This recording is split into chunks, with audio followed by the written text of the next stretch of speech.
Est-ce que vous voyez la présentation? Oui, Oui, on la voit. Oui. Tout est OK. Excusez-nous. Voilà, c'est bon, on est parti. Donc, euh, donc l'idée, c'était de vous représenter ce que j'ai dit. Donc, un peu les principes de la formation pour les élus. Tout d'abord, on va faire un tout petit point sur le rappel de la réglementation, puisqu'il y a quand même plusieurs lois avec une évolution récente. Je vais faire très rapidement sur ce point. Pour vous expliquer que c'est la loi de 1992 qui a instauré le principe d'un droit à la formation pour les élus, qui a été repris par l'article L 21 23 12 du Code général des collectivités et qui dispose en fait que les membres d'un conseil municipal ont le droit à une formation adaptée à leurs fonctions. C'est clairement inscrit maintenant dans le code. Et en 2002, d'ailleurs, ce même droit a été ouvert pour les élus des intercommunalités. En 2015, et certains d'entre vous s'en souviennent, on a eu la création du DIF, donc ce qu'on appelle le droit individuel à la formation des élus. Et on va vous expliquer juste après comment s'articulent ces deux dispositifs parallèles, en fait. 2019, on a la loi engagement et proximité qui est venue asseoir cette obligation et qui a notamment rendu obligatoire la formation pour les élus qui ont reçu une délégation dans la première année de mandat. C'était quelque chose de nouveau, d'inscrit. Alors, c'est entré en vigueur pour la première fois en 2020 et pour être très honnête, les modalités de mise en œuvre n'ont toujours pas été précisées. Ce qui veut dire que même si c'est une obligation, on n'a pas de détails véritablement complémentaires sur ce point. Et puis en 2025, on s'en est fait l'écho au niveau de l'Association des maires. Vous savez que le 22 décembre, on a la loi sur le statut de l'élu qui est passée et qui a réaffirmé ce droit à la formation et qui a renforcé l'information aux élus en précisant en fait que tout membre d'une collectivité territoriale ou d'un EPCI peut suivre, alors c'est peu, hein, au cours des 6 premiers mois de son mandat, une session d'information sur les fonctions d'élu local, avec notamment un rappel sur le rôle assigné aux différentes catégories d'élus, un rappel sur les attributions du maire exercées au nom de l'État et la différence entre les pouvoirs du maire et du conseil municipal. Ça fait partie des choses qui ont été notamment présentées lors des universités. On aura aussi euh, des formations à partir de septembre. Il y en a une justement sur le statut de l'élu et aussi la place de l'élu dans le paysage institutionnel. Et ça fait partie en fait de ces formations qui répondent, qui sont là notamment pour renforcer l'information des élus et répondre à cette demande. Donc voilà un peu l'évolution législative qui s'est faite et qui a vraiment, ces dernières années, réaffirmé le droit à la formation. Euh, ceci étant dit, quels sont les modes de financement possibles pour la formation? Donc, vous avez véritablement, on l'a présenté de cette façon et sur différentes diapositives, deux modes de financement. Vous avez un financement par la collectivité et un financement par le droit individuel à la formation des élus. Donc, je vais vous expliquer un peu ces deux dispositifs. Et oui, on vous enverra bien, on enverra bien à toutes les communes, pardon, la présentation. Je réponds juste à la petite question sur le chat. Tout d'abord, pour la formation des élus, les frais de formation peuvent être pris en charge par la collectivité. Ça, c'est le premier mode de financement. C'est une dépense obligatoire de la collectivité, on le rappelle régulièrement, mais en début de mandat, plus précisément dans les 3 mois qui suivent le renouvellement, donc ça a normalement déjà été fait dans chacune des collectivités, il y a l'obligation de prendre une délibération sur la formation des élus, une délibération qui va acter deux choses, le budget de la collectivité qui va être consacré à la formation et normalement, on doit aussi, dans cette délibération, déterminer les orientations. Alors, c'est très large, hein, les orientations. Ça peut être, par exemple, que la collectivité veut axer, par exemple, la formation des élus la première année, par exemple, sur le domaine de compétences dans lequel ils s'investissent. Ça peut être, par exemple, de dire que c'est une formation d'abord par élu.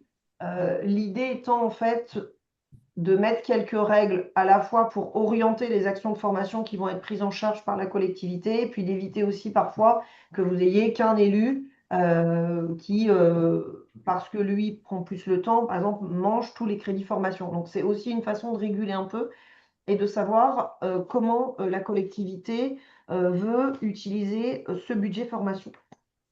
Le budget, ensuite, il est calculé de la façon suivante. On prend le montant total des indemnités théoriques de la collectivité. Donc, on parle bien d'indemnités théoriques, c'est-à-dire que si certains élus n'ont pas pris le maximum, on calcule avec l'enveloppe maximale et le budget est compris entre 2 et 20% du montant total de ces indemnités. Donc là, libre à la collectivité de déterminer quel est le pourcentage qui va être alloué pour ce budget formation. Encore une fois, c'est une dépense obligatoire pour la collectivité et c'est important, c'est que les crédits non consommés sont automatiquement reportés sur l'exercice suivant. Ils ne peuvent en aucun cas être utilisés à autre chose. C'est-à-dire, on ne peut pas se dire, j'ai répondu à mon obligation réglementaire, j'ai fixé par exemple 20%, puis à la fin de l'année, s'il me reste, je bascule ça sur une autre ligne, c'est illégal. Le budget pour la formation ne peut être consacré qu'à la formation. Et donc, s'il n'est pas utilisé en totalité ou même partiellement sur une année, il est reporté jusqu'à la fin du mandat.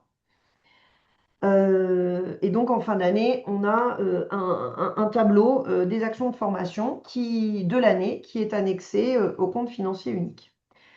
Euh, donc pour continuer sur ce financement par la collectivité, donc vous voyez les formations concernées sont obligatoirement les formations en lien avec le mandat ou les formations en intra.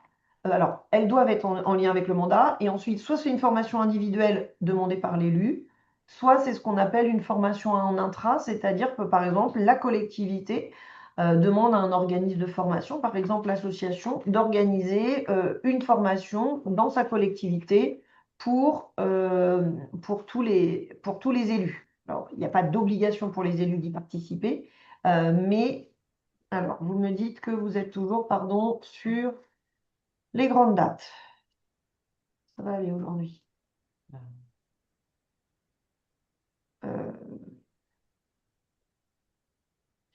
vous ne voyez pas les modes de financement possibles, c'est bien ça?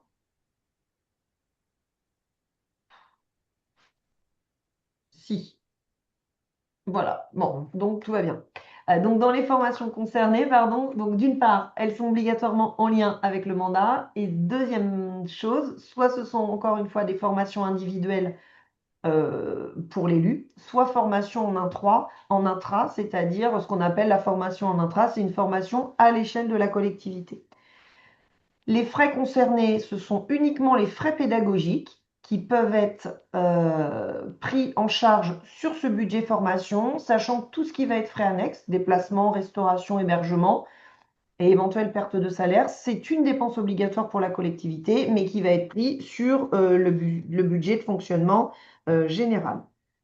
On vous remettra d'ailleurs le statut de l'élu local, la dernière version de l'AMF quand on va vous envoyer le support, puisque sur ces choses, ce sujet-là, déplacement, restauration, hébergement, perte de salaire, il y a il y a plus de précisions et, et donc vous aurez quelques, voilà, les précisions sur les taux et autres. Mais ça fait partie dans la limite, hein, puisque la perte de salaire, c'est plafonné à 21 jours par élu sur la totalité du mandat. Mais il y a une obligation pour la collectivité, pour un élu qui se forme, éventuellement, de compenser la perte de salaire. C'est des choses importantes à savoir. Alors, vous êtes certains à être coincés sur la slide des grandes dates, et voilà. J'en suis désolée. J'en suis désolée et je ne sais pas pourquoi, a priori, on n'est pas les seuls à avoir des problèmes de débit ce matin dans le département.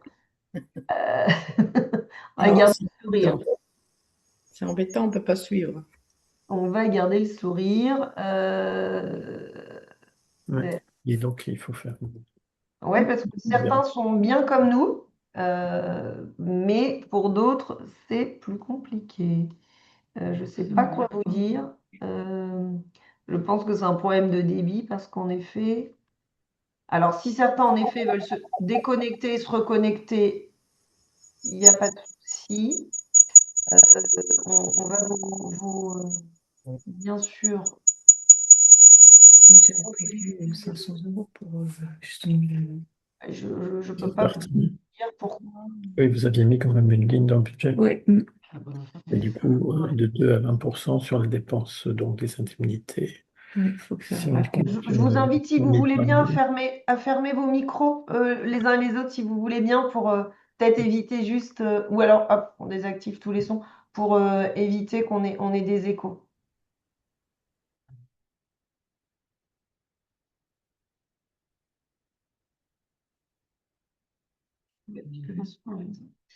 Euh, bon, on réadmet ceux qui se sont reconnectés.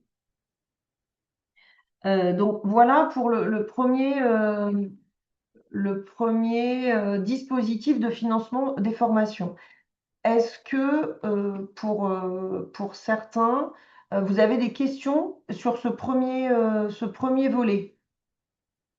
Vous pouvez lever la main et puis on va vous. Tu peux remettre. Je sais pas si on voit. Ah oui. C'est parce qu'ils ont tous leur caméra.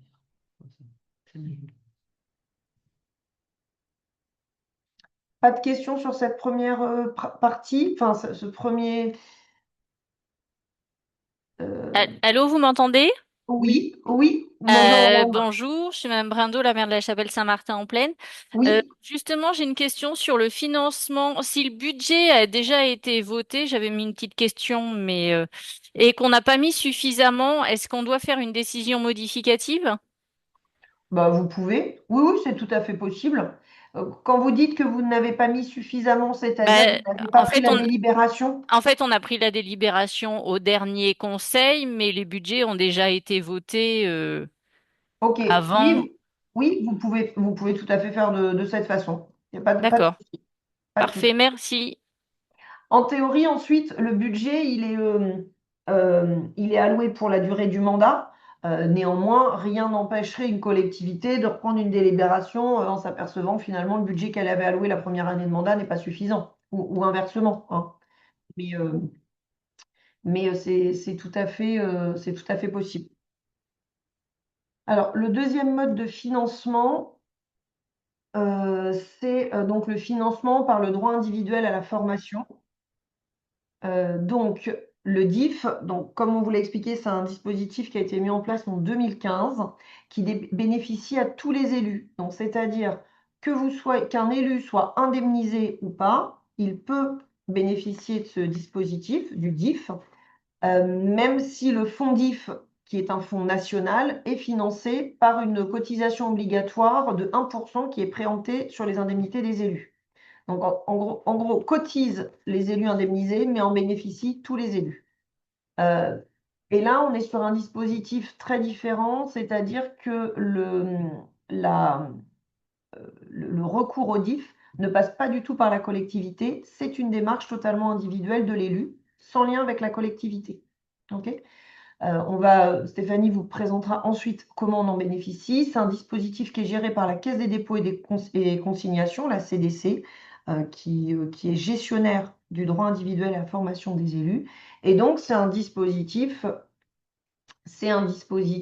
pas concurrent, mais un dispositif parallèle de financement de la formation des élus. C'est un montant de 400 euros par an par élu. Et s'il n'est pas consommé une année, il y a un cumul possible jusqu'à 800 euros. Je suis désolée pour ceux qui. Je ne peux pas vous dire pourquoi vous n'accédez pas aux pages. Petit aparté, je suis désolée pour ceux qui n'arrivent pas à voir le slide, mais du coup, vous êtes quelques-uns. Par le navigateur, le slide est fixe. Par Zoom, le slide défile. Merci, Madame Toutain, pour cette petite précision. Euh, le diaporama est reparti. Tout va bien. Bon, je suis désolée. De toute façon, on vous renverra tout et je ne peux pas vous dire. Bon, c'est bon, c'est reparti pour certains. Ok, donc je pense qu'il y a un souci sur Zoom ou sur le réseau. Ça dépend pas de nous et j'en suis désolée. Donc pour le DIF, je reprends toutes nos excuses. Donc c'est bien une démarche individuelle. Tous les élus peuvent en bénéficier. Je vous ai donné le montant 400 € par an et donc maximum 800 € s'il n'a pas été utilisé. Les formations concernées, comme pour le financement des formations par la collectivité, prioritairement les formations qui sont en lien avec le mandat, mais également, puisque c'est un droit individuel, les formations liées à la réinsertion professionnelle. Voilà. Et sur ce sujet sont concernés à la fois les frais pédagogiques, mais aussi les frais de déplacement, de restauration et d'hébergement. D'accord? Avec là, par contre, toute une procédure qui est individuelle. On parle d'une procédure individuelle, donc ça veut dire que c'est vraiment là à l'élu de faire la démarche auprès de la Caisse des dépôts. Stéphanie, encore une fois, vous réexpliquera juste un peu après.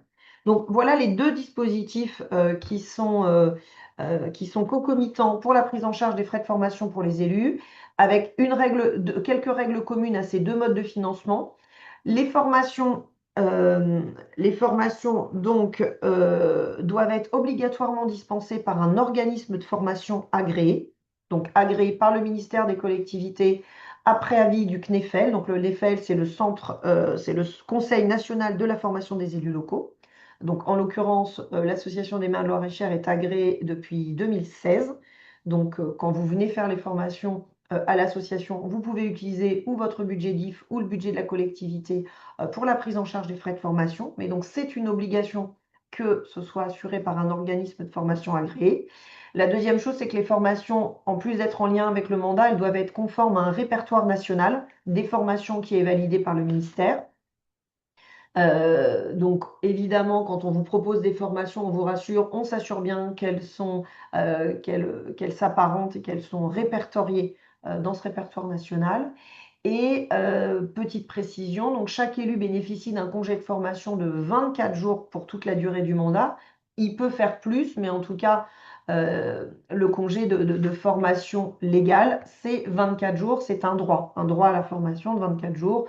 Par exemple, pour demander les autorisations d'absence pour un employeur, c'est donc 24 jours pour toute la durée du mandat. Et ça a évolué avec la loi sur le statut de l'élu de décembre dernier.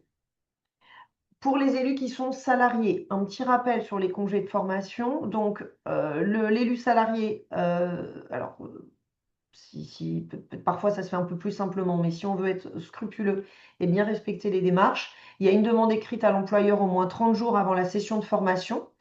Normalement, il y a un accusé-réception de l'employeur. Et puis, donc, il y a deux hypothèses. Soit vous n'avez pas de réponse dans les 15 jours avant la formation et la demande est donc implicitement accordée. Soit vous avez une notification de refus de l'employeur qui doit être motivée. Et vous pouvez refaire une demande 4 mois après. Et dans ce cas-là, l'obligation de l'employeur est d'y répondre favorablement. Il y a une petite question que je vois sur le chat. Si l'on vote une enveloppe de 2% une année, pouvons-nous voter un autre pourcentage les années suivantes? Ce que je disais tout à l'heure, c'est que normalement, c'est pour la durée du mandat, mais évidemment, si vous ne reprenez pas de délibération, on applique ce qui a été délibéré en début de mandat pour chaque année du mandat. Mais bien entendu, parallélisme des formes, vous pouvez toujours reprendre une délibération qui modifierait le pourcentage de l'enveloppe que vous avez déterminé. Donc, par contre, si vous ne souhaitez pas changer le pourcentage d'enveloppe, vous ne prenez pas de délibération chaque année. Elle vaut cette délibération pour le mandat. Mais donc, c'est possible, évidemment, de faire évoluer. Voilà. Ensuite, petit point sur l'inscription, donc la procédure avec ces deux dispositifs. Concernant le financement par la collectivité, il va y avoir un petit peu de changement, même quand vous faites des formations, vous vous inscrivez auprès de l'association des maires, puisque en fait, on doit avoir un accord écrit du maire. C'est-à-dire que l'élu, en dehors de la question de l'employeur, puisque vous avez aussi des élus retraités, fait sa demande auprès du maire pour obtenir un accord de financement. qui doit correspondre en fait à cette délibération avec les crédits, avec les orientations, et qui permet aussi que l'élu qui souhaite s'inscrire ait une validation sur les engagements de crédit de la collectivité, dès lors que la formation correspond à l'exercice du mandat et donc aux orientations de début de mandat. Et une fois qu'il y a l'accord du maire, il va y avoir en fait une formalisation avec une convention, un devis. Donc ça, c'est quelque chose qu'on ne faisait pas préalablement. Et donc dorénavant, quand vous vous inscrirez avec un financement collectivité, on vous renverra une convention à faire signer au maire et à nous retourner. C'est une obligation. Les choses, elles sont de plus en plus formalisées et on nous demande, nous, en tant qu'organisme de formation, de plus en plus de garanties sur les procédures internes. Donc c'est quelque chose, c'est un peu plus lourd, mais on n'a pas le choix non plus, nous, en tant qu'organisme de formation. Donc c'est quelque chose qu'on vous demandera. Et ça couvre aussi l'élu et la collectivité sur l'accord de financement. Et donc l'élu peut obtenir, dès lors qu'il a la convention signée par le maire, une prise en charge par la collectivité. Ça, c'est le financement par la collectivité. Et quand vous êtes en procédure de DIF, évidemment, comme je l'expliquais tout à l'heure, vous avez un financement et une démarche individuelle. Donc, il y a deux choses. D'abord, il faut créer son identité numérique. Donc, c'est une procédure obligatoire qui peut se faire via l'identité numérique La Poste ou via France Identité. Stéphanie va vous en parler plus précisément après. Et ensuite, se connecter à mon compte élu. Donc, c'est moncompteformation.gouv.fr via France Connect Plus. Et là, vous devez obligatoirement vous inscrire au plus tard 11 jours ouvrés avant la formation. Il y a des délais extrêmement stricts au niveau de la Caisse des dépôts sur les procédures d'inscription. Et donc, il faut vraiment, on attire votre vigilance. On a à chaque session de formation des élus qui veulent bénéficier du DIF, mais qui s'inscrivent trop tard. Et c'est un délai légal qui nous est imposé à vous comme à nous. Et puis, on vous a mis une petite disposition qui est depuis 2022, qui n'est pas très fréquemment utilisée chez nous, et je vais juste vous dire aussi pourquoi, mais il y a la possibilité d'abonder, que la collectivité abonde une formation DIF. C'est-à-dire, en fait, c'est un cumul et une combinaison des deux dispositifs. Il faut que ce soit prévu par une délibération spécifique, que ça concerne évidemment, encore une fois, les formations qui sont conformes à la fois au répertoire et aux orientations de la collectivité. Et c'est possible dès lors que l'élu finance au moins 25% de sa formation avec le DIF. Nous, j'avoue que nos tarifs de formation, en fait, à la journée, correspondent aussi aux tarifs du DIF. Donc, ça vous permet d'avoir une journée complète. On y a été vigilant. Mais il peut arriver, pour différentes raisons, que vous souhaitiez un peu cumuler les deux. C'est possible. Attention à, dans ce cas-là, bien nous le dire au préalable, parce que sur notre procédure classique d'inscription, c'est pas forcément ouvert, parce que c'est quelque chose d'un peu complexe et pour la collectivité et pour le DIF. Donc c'est vrai qu'on vous incite plutôt, même si c'est une possibilité ouverte par la loi, de choisir le financement par la collectivité ou le financement par le DIF. C'est un peu compliqué pour tout le monde. Pour la Caisse des dépôts, c'est déjà pas simple, vous verrez, mais on arrive à faire les choses de façon assez rigoureuse, mais c'est pas simple non plus pour la collectivité et pour l'association. Voilà. Donc on évite. On évite ça. La petite question, les journées de formation sont indépendants du crédit d'heure. Vous voulez dire des crédits d'heure d'absence? Je pense que c'est ça. Oui, vous avez des journées de formation, en effet, et un dispositif légal qui vous permet ces 24 heures de journée de formation et qui n'ont rien à voir avec le crédit d'heure d'absence pour le conseil municipal et autres.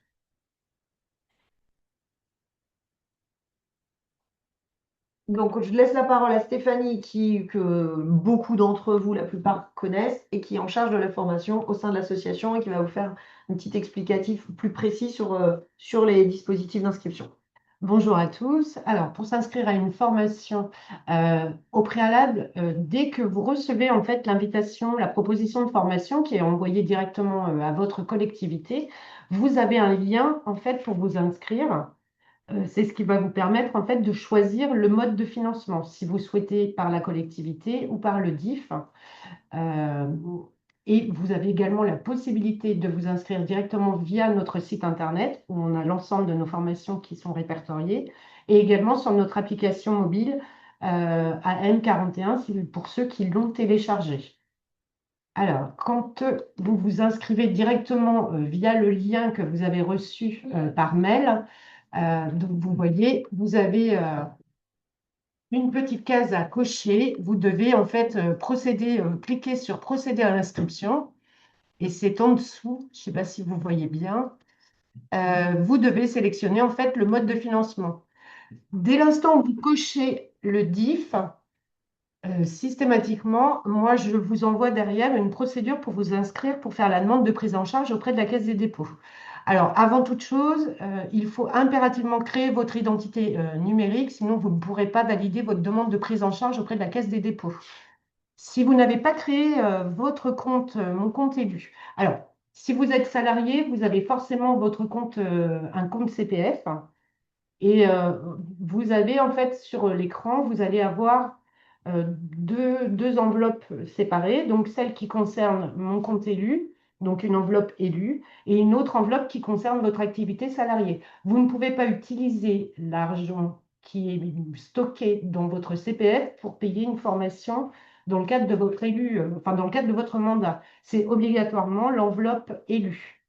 Elle est vraiment spécifiée sur Oui, votre compte, sur moncompteformation.gouv.fr, qui est noté là. Vous avez vraiment le dispositif spécifique élu, comme le dit Stéphanie. C'est bien écrit, vous avez un petit bleu, blanc, rouge. Voilà, donc c'est un dispositif spécifique et les deux ne sont pas fongibles.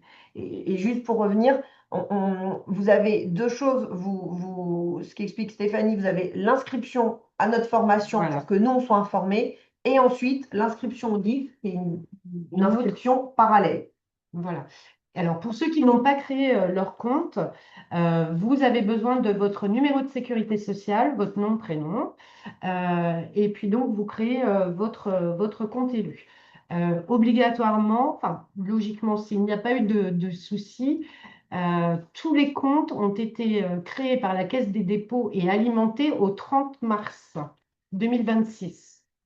Donc, dès l'instant où vous voyez votre enveloppe créée, vous devez ensuite faire une recherche par rapport à la formation que vous souhaitez réaliser. Donc, il faut inscrire exactement le titre de la formation tel qu'il est inscrit sur l'invitation qu'on vous a transmise. Ensuite, vous sélectionnez le lieu, donc la ville, donc Blois, en présentiel. Et donc, on va vous demander de cocher un devis, faire une demande de devis. Et aussitôt, nous, on reçoit une notification et on valide en fait cette procédure. Et derrière, vous avez encore une étape de validation pour mobiliser votre DIF. Alors moi, je vous accompagne systématiquement hein, si vous avez besoin par téléphone. Donc, il n'y a pas de souci, je le fais avec vous parce que faut quand même reconnaître que la première fois, c'est pas aisé quand on ne connaît pas la plateforme de la Caisse des dépôts. Mais ça se fait très bien, donc n'ayez aucune crainte pour utiliser votre dossier, enfin votre enveloppe DIF. Et puis peut-être en complément, en fait, c'est important que vous vous inscriviez avec soit le lien que vous avez reçu par mail dans la collectivité, soit sur notre site, soit sur l'application, c'est-à-dire le lien généré par l'Association des maires, puisque dès lors que vous allez vous inscrire à la formation, donc si vous mettez budget collectivité, on va vous renvoyer la convention. Mais si vous mettez DIF, ensuite Stéphanie vous renvoie bien un mail, une procédure avec, elle vous renvoie le lien vers mon compte formation, comme ça vous envoie bien directement sur la bonne formation au niveau de la plateforme mon compte formation. Et puis elle vous renvoie les procédures d'identité numérique de suivi de mon compte formation pour que vous ayez bien tous les éléments. Donc c'est pour ça qu'on attire avant, enfin, la caisse des dépôts, c'est parfois lourd, mais si déjà vous êtes bien inscrit chez nous, Stéphanie vous renvoie tout. Et si là c'est compliqué, évidemment, vous la rappelez, mais on y arrive toujours. Oui.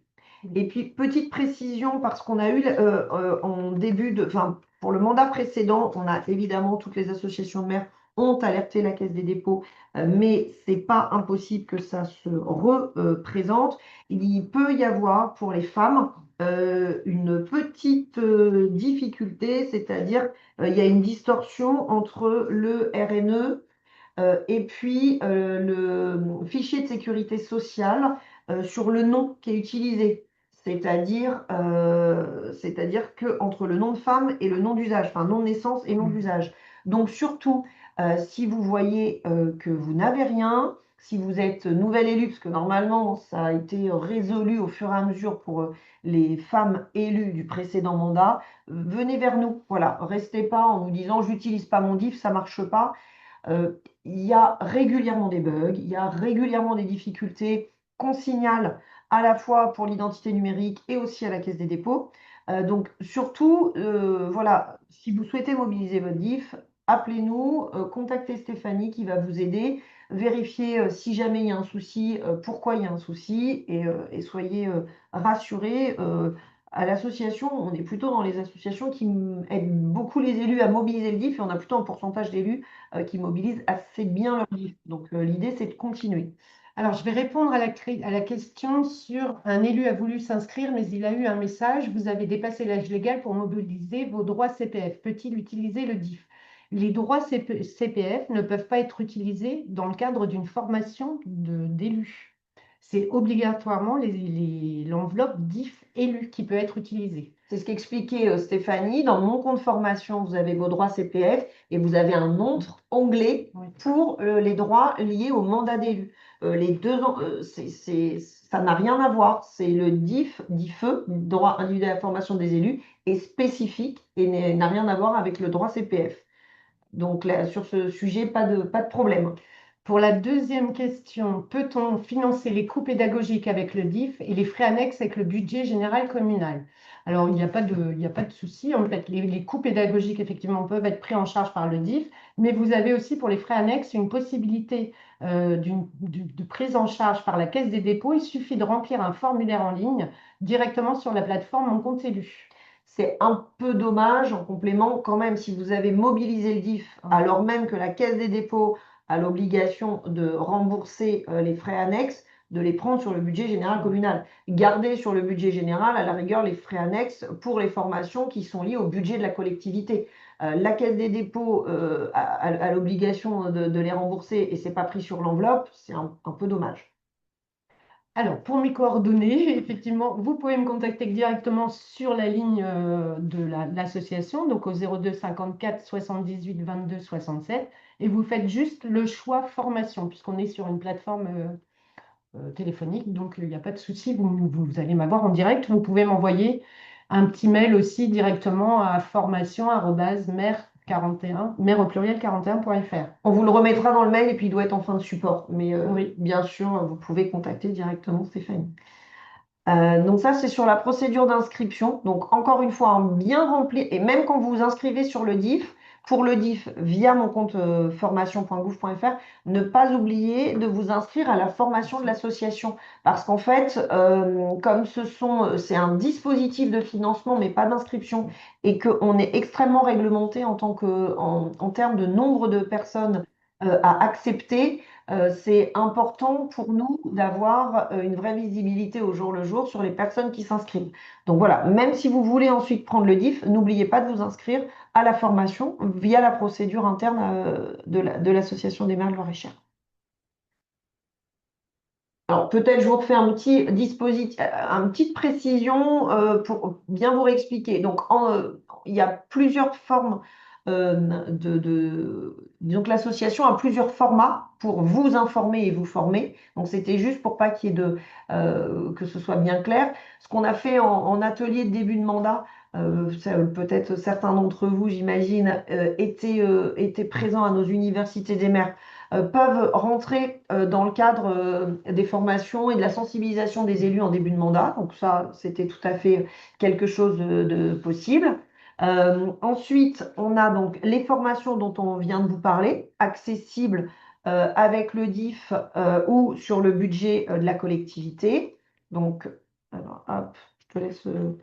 Voilà. Et donc, qui répondent bien à ce qu'on vient de faire. Les formations en intra, donc qui peuvent être proposées à la demande d'une collectivité, hein, qui peuvent être proposées pour les membres d'un même conseil municipal. Et c'est la collectivité, par exemple, qui identifie un thème et qui souhaitent que les élus du conseil municipal soient formés. C'est pas une obligation pour les élus d'y être, hein, je le dis parce que ça nous a déjà été demandé, mais c'est une proposition de la collectivité et donc qu'on met en place. Alors, juste, c'est pas une obligation d'y être. On demande quand même aux collectivités qui nous sollicitent pour l'organisation d'une formation en intra, à la fois pour des questions budgétaires, mais aussi d'organisation. On n'organise pas dans votre formation pour 2 élus. S'il y a 2 élus, on préfère que vous nous fassiez part de cette demande si par exemple elle ne correspond pas au catalogue actuel et qu'on l'inscrive dans le catalogue en étant vigilant à inscrire 2 élus d'une collectivité en priorité parce que ça a été demandé, que l'organiser précisément pour une collectivité qui va devoir supporter un coût pour 2 ou 3 élus. Donc voilà, ça c'est juste la petite euh, précision. Et puis, en dehors de ça, évidemment, puisque toutes ces formations sont réservées aux élus, encore une fois, on fait des réunions d'information qui sont là totalement gratuites, ouvertes aux élus, mais aussi aux agents de vos collectivités, et qui peuvent être des réunions d'actualité ou sur un point précis et qui peuvent être faits soit avec des institutionnels ou des partenaires de l'association. Euh, Ça a été ça sera le cas pour la réunion sécurité. Voilà, on en fait aussi également. Donc voilà, c'était juste pour que vous ayez un petit aperçu et donc et vous bien vous précisez qu'on est bien organisme de formation agréé depuis 2016 et donc qu'à ce titre, toutes les formations que vous suivez au sein de l'association rentrent dans les dispositifs de formation, soit DIF, soit budget de la collectivité. Je vais petit récap. Alors, un petit résumé. Donc, pour les financements par la collectivité, les formations éligibles sont forcément en lien avec le mandat. Le financeur, donc la collectivité. Le budget, donc c'est l'enveloppe entre 2 et 20% du montant théorique total des indemnités de fonction. Les conditions, donc les orientations fixées par l'Assemblée délibérante, pardon, dans les 3 mois après son renouvellement et la mise en œuvre, effectivement, par la collectivité. Pour ce qui concerne le DIF, donc la formation éligible en lien effectivement aussi avec le mandat ou la reconversion professionnelle, les financeurs, donc la Caisse des dépôts et consignations, le budget, c'est le Fonds national alimenté par un prélèvement obligatoire sur les indemnités des élus. Conditions, droit monétisé depuis le 1er janvier 2022 à 400 euros, pardon, pouvant aller jusqu'à 800 euros. D'ailleurs, je ne sais pas si on a précisé que pour les personnes qui étaient en mandat, qui étaient sur le mandat précédent, si vous n'avez pas utilisé vos fonds DIF, ils ont été obligatoirement reportés sur votre nouveau mandat. Mais vous ne pouvez pas dépasser 800 euros. Exactement. Et pour la mise en œuvre, donc c'est sur mon compte formation. Voilà. Et puis, on va vous le renvoyer, mais je pense que certains d'entre vous qui étaient venus aux universités des maires avaient certainement déjà pris. On avait on a rédigé donc une petite plaquette qui reprend les grands dispositifs, les grandes lignes, et avec le programme des formations du semestre prochain. Il y a eu quelques changements sur les dates de formation, vous l'avez vu, donc on a renvoyé cette plaquette à tout le monde. On va vous la renvoyer. Elle est sur notre site internet, mais ça vous permet d'avoir ces grandes, en tout cas, ces grandes orientations, ces grandes idées pour bien comprendre comment ça fonctionne. Et puis, on vous a remis contact de l'association des maires, à la fois le téléphone et puis la boîte mail dédiée à la formation. Vous savez, hein, il y en a une pour le juridique, la boîte générale, contact pour tout le reste, et puis la boîte formation. Donc voilà un petit peu les éléments qu'on voulait vous donner pour que ce soit un dispositif qui soit bien clair pour chacun d'entre vous. Est-ce que suite à cette présentation, il y a des questions, des besoins de précision, des choses qui ne sont pas suffisamment claires pour vous? Alors, y- Bonjour Olivier Richet, Vouzon. oui, bonjour. Bonjour à tous. Petite question concernant la demande à formuler auprès de l'employeur. Est-ce qu'il y a un texte de référence finalement? Parce que vous avez parlé d'un texte qui est sorti en décembre à ce Euh, sujet. Est-ce que il y a une référence de texte qui permettrait de on- s'appuyer dessus pour dire à l'employeur, bah, tenez, en application des dispositions de tel texte, je souhaite oui. participer à une formation. Alors, Voilà. oui, oui, oui, alors c'est oui et non, c'est-à-dire que la loi de 2025 a bien renforcé le dispositif d'accès à la formation des élus On va vous renvoyer le lien vers la plaquette de l'AMF qui est sur le statut de l'élu, où vous verrez à la fois toutes les précisions là-dessus, mais aussi sur les autorisations d'absence, les crédits d'heures et autres. Et ce que l'article du CGCT que je vous ai donné au début, hein, l'article L2123-12 du CGCT qui dit les membres du conseil municipal ont droit à une formation adaptée à leur fonction. Une formation, en fait c'est ça, hein, c'est le droit à formation. Mais on va vous renvoyer, on va vous le remettre dans la petite plaquette, enfin enfin pas une petite plaquette, dans le dossier sur le statut de l'élu de l'AMF. Il y a tout un volet formation et aussi avec des choses encore un petit peu plus précises, suivant si vous êtes fonctionnaire, si vous êtes salarié d'une entreprise. Donc ça vous permettra d'avoir quelques éléments complémentaires. Et si jamais vous avez besoin de précision, vous nous rappelez, il n'y a pas de souci, mais vous aurez tout dedans. D'accord, parce que ce qui peut être clair pour vous, pour l'association des maires et quelques élus, ne l'est pas forcément pour les employeurs. Vous avez raison, donc c'est pour ça, hein, si jamais vous avez besoin, soit on regarde le courrier que vous avez fait, voilà, ou qu'on appuie quelque chose. Bon, jusqu'ici, on n'a pas de soucis, mais en tout cas, vous n'hésitez pas. Euh, Merci. d'accord. Petite question, en ce qui concerne les prévisions budgétaires concernant la formation des élus, les crédits non utilisés doivent bien être reconduits pour l'année N+1, plus prévision budgétaire de l'année N. Oui, tout à fait. Quand on parle budget collectivité, les crédits donc, sont des crédits votés annuellement, mais tout ce qui n'a pas été consommé est reporté automatiquement l'année suivante. Mais c'est valable aussi en N+2, N+3, N+4, N+5, N+6. C'est-à-dire qu'en fin de mandat, par exemple, parfois, vous avez des collectivités qui ont un très, très gros budget formation parce qu'ils n'ont pas forcément pris la mesure ou qui n'avaient pas la connaissance précise de l'utilisation de ce budget. Et ça ne peut toujours pas être réutilisé sur autre chose.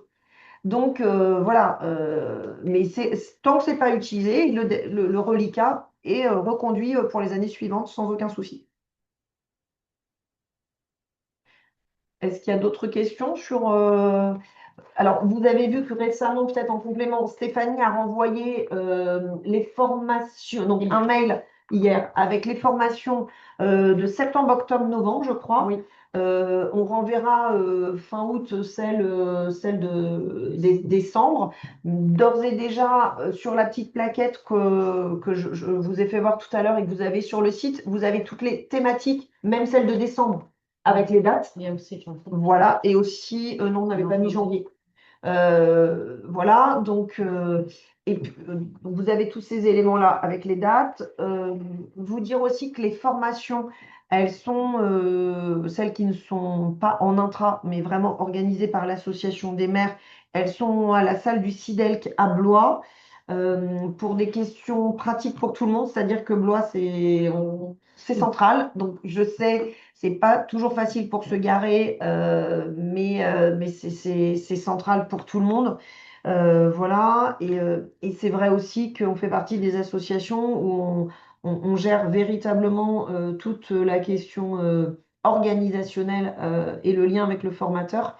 Et donc, ben, ça nous permet aussi d'être présente, que l'équipe soit présente à vos côtés.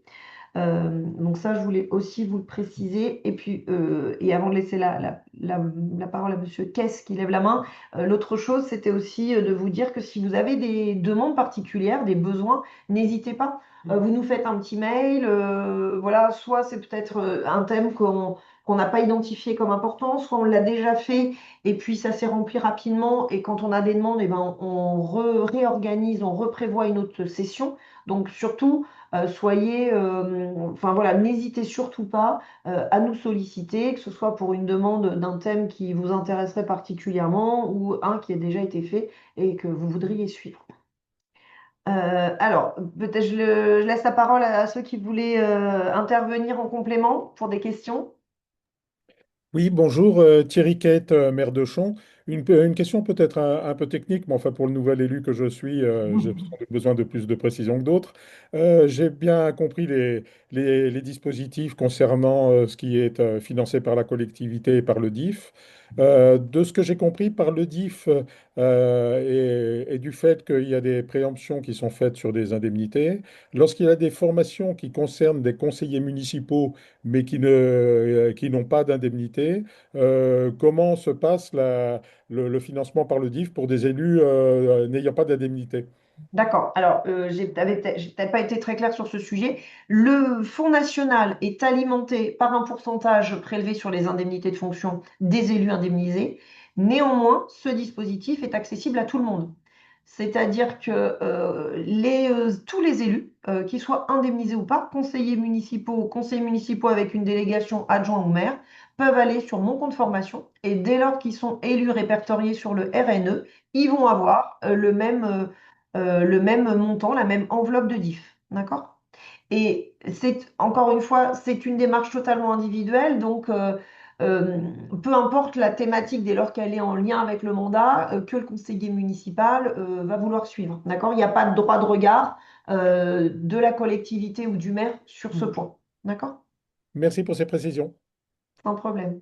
Moi, Madame, j'ai une Moi, ouais, j'ai une question par rapport à l'employeur. On est bien d'accord que les heures de formation, donc là, les 24 jours, sont différentes des heures auxquelles on a droit en tant qu'élu, hein. des crédits d'absence. Voilà, on peut Bien tout sûr. cumuler. Bien sûr, vous retrouverez tout sur le statut de l'élu de l'AMF qui est extrêmement bien détaillé. On vous mettra pas une pièce jointe, mais un lien parce qu'il évolue régulièrement et vous pouvez le retrouver sur le site de l'AMF. Donc n'hésitez pas, je crois même il est accessible à tous. Et puis si jamais c'est pas clair et que vous avez un cas précis, vous n'hésitez pas à nous solliciter, on vous répondra si précisément vous avez eu un petit souci ou s'il y a une question. Mais oui, c'est en dehors des crédits d'heures d'absence pour les réunions de conseil et autres. D'accord, merci. Une autre petite question, puis j'appellerai Oui, Stéphanie parce que j'ai pas réussi à m'inscrire hier, donc je l'appellerai en direct. pas de souci. Quand on se sert d'une de nos heures de diff, ça va être réalimenté automatiquement. Il n'y a pas besoin de Au mois de demande à mars. faire. D'accord. Exactement, exactement. C'est chaque année au mois Oui, de mars, ça doit être la deuxième semaine oui, après. Enfin voilà. En gros, c'est au mois de mars. Alors cette année, ça a été un peu plus c'est au 30 tardif, ça a mars. été au 30 mars ou 1er avril. Mais oui, tous les mois de mars, c'est réalimenté automatiquement. Alors parfois, il suffit que la Caisse des dépôts bug un peu. Ça peut arriver qu'à quelques jours près, ce soit un petit peu compliqué pour un élu de récupérer son DIF, mais normalement, il n'y a aucun souci. Et si jamais, du coup, il y a une question, ou ça vous semble compliqué d'y accéder, surtout appelez-nous. Il y a régulièrement des bugs, on fait remonter et en tout cas, on vous laisse pas sans explication dans ces situations-là. Parfait, merci beaucoup.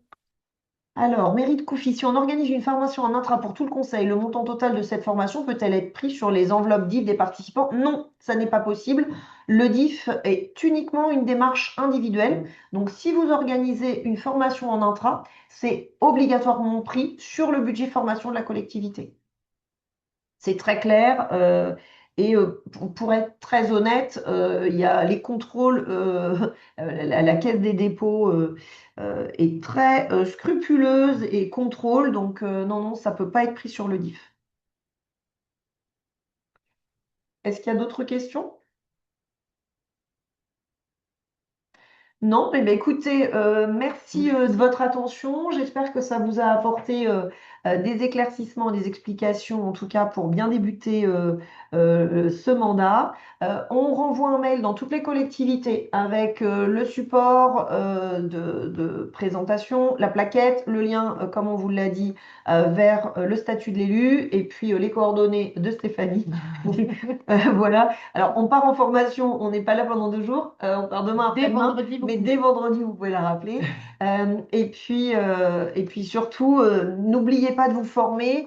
Comme on l'a noté dans le petit document, il y a 4 bonnes raisons quand même de se former. D'une part, c'est d'actualiser et de consolider en permanence ses connaissances, c'est-à-dire que même un élu qui est là depuis plusieurs mandats, les choses évoluent beaucoup et la réglementation évolue, donc c'est vraiment nécessaire. Améliorer ses compétences au service de la collectivité. On n'a pas toutes les compétences sur tous les sujets. Ça permet aussi d'accompagner un projet communal et puis aussi d'échanger entre vous. C'est quelque chose qui revient souvent à l'issue des formations. Ça permet vraiment aux élus d'échanger avec leurs collègues, de voir qu'ils ont les mêmes préoccupations et c'est vraiment nécessaire. Et quel budget prévoir pour une formation d'une journée, tout un conseil en intra? Alors, ça dépend du formateur qu'on fait intervenir, de la thématique, du nombre d'heures et autres. Donc, vous nous faites en fait une demande et on vous fait un devis et ça vous convient ou ça vous convient pas. Donc, voilà comment on fonctionne. Ça, c'était pour la petite question complémentaire de Koufi. En tout cas, merci à tous. Bon appétit. À très bientôt et merci de votre attention. Merci à tous. Au revoir. Au revoir.